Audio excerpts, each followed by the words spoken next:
జల్లికట్టుకు green signal ఇచ్చినా ఇంకా వివాదం కొనసాగుతోంది. ఒకవైపు జల్లికట్టు క్రీడను గ్రాండ్ గా జరుపుకునేందుకు తమిళులు సిద్ధమవుతుంటే మరోవైపు హింసాత్మక ఘటనలపై కూపీలావుతున్నారు పోలీసులు. బాధ్యులైన వారిపై చర్యలు తీసుకునేందుకు వీడియో ఫుటేజ్లను పరిశీలిస్తున్నారు. అటు మెరీనా బీచ్ లో జరిగిన హింసాత్మక ఘటనలపై వివరణ ఇవ్వాలని తమిళనాడు ప్రభుత్వానికి హెచ్ఆర్సీ నోటీసులు జారీ చేసింది. తమిళుల సాంప్రదాయ క్రీడ జల్లికట్టుకు శాశ్వత పరిష్కారం చూపించాలని తమిళులు చేస్తున్న పోరాటంతో ఈ మెరీనా బీచ్ మొత్తం జనసంద్రంగా మారిపోయింది. సముద్రపు ఘోషకు తోడుగా యువకుల గర్జనలతో మారుమోగిపోయింది. లక్షలాది మంది యువకులు మొత్తం మెరీనా బీచ్ను మొత్తం ఆక్రమించి శాశ్వత పరిష్కారం చూపించే వరకు కూడా తమ పోరాటం కొనసాగిస్తామని భారీ ఎత్తున ఆందోళన చేశారు. Pycroft road, Bells road, R K Salai road మొత్తం పోలీస్ దిగ్బంధంలో కొనసాగుతుంది. అసెంబ్లీ సమావేశాలు కూడా కొనసాగుతున్న నేపథ్యంలో ఎట్టి పరిస్థితుల్లో మెరీనా బీచ్ వైపు ఆందోళనకారులను ఏ ఒక్కరిని కూడా అనుమతించడం లేదు. అదనపు పోలీసు బలగాలతో రెడీగా ఉన్నారు పోలీసులు.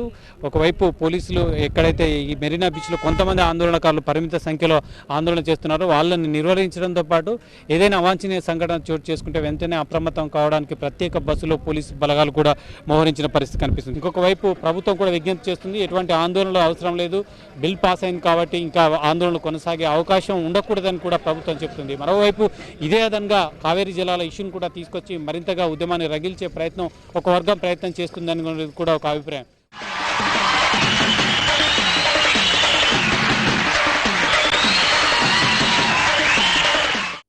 తమిళుల సంప్రదాయ జల్లికట్టుపై నిషేధాన్ని తొలగించాలని కోరుతూ వారం రోజులుగా ఆందోళనలతో హోరెత్తిన చెన్నై మెరీనా బీచ్లో ఇప్పుడిప్పుడే కాస్త ప్రశాంత వాతావరణం నెలకొంది. బీచ్ వైపు ఎవరూ రాకుండా పోలీసులు భారీగా మోహరించారు.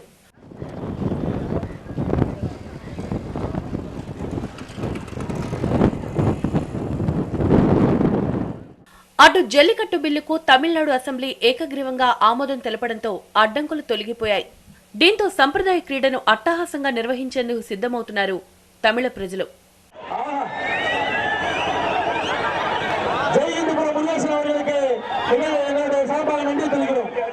ఫిబ్రవరి 1న అలంగనల్లూరు, 2న పాలమేడు, 5న అవన్యపురంలో జల్లికట్టు నిర్వహిస్తారు. దీనికోసం భారీ ఏర్పాట్లు చేస్తున్నారు తమిళ తంబిలు.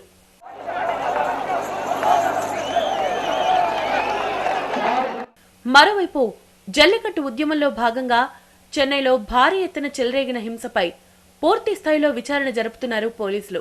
హింసాత్మక ఘటనలకు సంబంధించిన వీడియోలను పరిశీలిస్తున్నారు.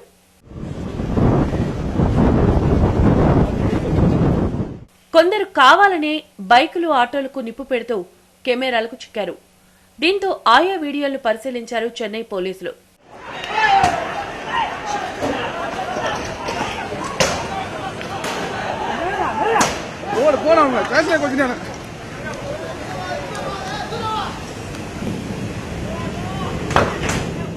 జల్లికట్టు ఆందోళనలో అసాంఘిక శక్తులు చొరబడ్డాయంటూ పోలీసులే పేర్కోవడంతో వీడియోలను క్షుణ్ణంగా పరిశీలిస్తున్నారు. అయితే కొందరు రాజకీయ కారణాలతో హింసకు పాల్పడినట్లు వార్తలొస్తున్నాయి. చెన్నైలోని హింసాత్మక ఘటనలను సీరియస్ గా తీసుకున్న పోలీసులు దర్యాప్తు ముమ్మరం చేశారు.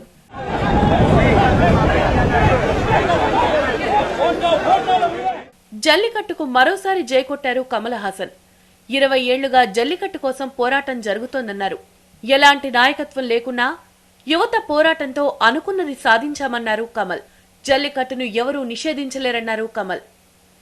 సోమవారం మెరీనా బీచ్ లో విద్యార్థులపై జరిగిన లాఠీచార్జిను ఖండించారాయన. హింసాత్మక ఘటనలతో షాక్ కు గురైనట్లు చెప్పారు. దీనిపై పోలీసులు వివరణ ఇవ్వాలన్నారు. I don't know, I'm shocked, equally shocked. Or are we aware of it?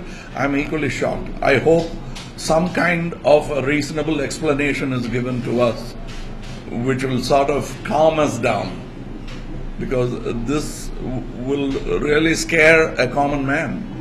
I mean, any time he could become the victim of arson or the arsonist himself. పోలీసులే పలు వాహనాలకు నింపు పెట్టారన్న ఆరోపణలపై స్పందించారు Kamal.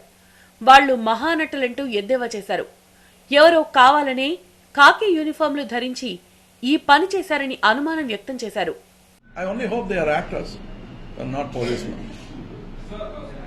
Some actor like me wearing khaki and doing it, at least that you can clearly indicate and vindicate him as a criminal and put him behind bars. What do you do if they are real? I only hope they are not real policemen. That's the only loophole they have now. Jallikattu నిర్వహణకు అడ్డంకులు తొలగిపోవడంతో అటు జల్లికట్టు కోసం నిర్వాహకులు ఏర్పాట్లలో మునిగిపోయారు. ఫిబ్రవరి 1న భారీ స్థాయిలో జల్లికట్టు నిర్వహించేందుకు ఏర్పాట్లు చేస్తున్నారు. మరోవైపు మెరీనా బీచ్లో జరిగిన హింసాత్మక ఘటనపై వివరణ ఇవ్వాలని తమిళ సర్కార్కు నోటీసులు జారీ చేసింది హెచ్ఆర్సీ. అటు మెరీనా బీచ్లో జరిగిన హింసాకాండకు ఎవరు కారణమనే కోణంలో పోలీసులు దర్యాప్తు చేస్తున్నారు.